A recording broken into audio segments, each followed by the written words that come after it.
The 85% theory. In combat sports, fans often see championships as a result of perfect performances. But when you examine the records of elite fighters across eras, a pattern appears.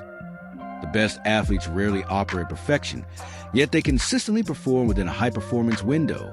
Many champions maintain win-loss ratios between roughly 80% and 90%, showing that sustained excellence, not perfection, is the real benchmark.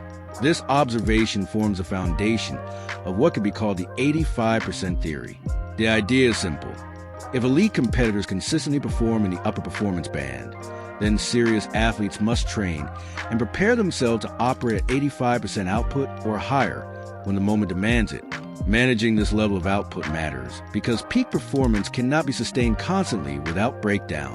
Athletes who try to operate at maximum intensity all year eventually experience fatigue, injury, or mental burnout. Instead, high performers manage their work outputs carefully, maintaining training levels that allow them to reach and sustain the 85% performance threshold when competition arrives. If a fighter wants to compete with the best, the reality is straightforward. You must be able to meet the demands of that window. The body, mind, and skill set must all be capable of performing at that level when the pressure is highest.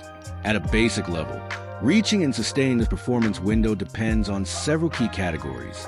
The first is technical skill, the tools of the trade, striking mechanics, grappling fundamentals, defensive systems, and the countless small movements that make techniques efficient and reliable under pressure. The second is base knowledge, which includes understanding strategy, rules, positioning, and the conceptual framework of combat. Knowledge allows fighters to recognize patterns and anticipate problems before they occur. The third category is conditioning, which supports everything else. Strength, endurance, and durability determine whether a fighter can execute their skills repeatedly at high intensity.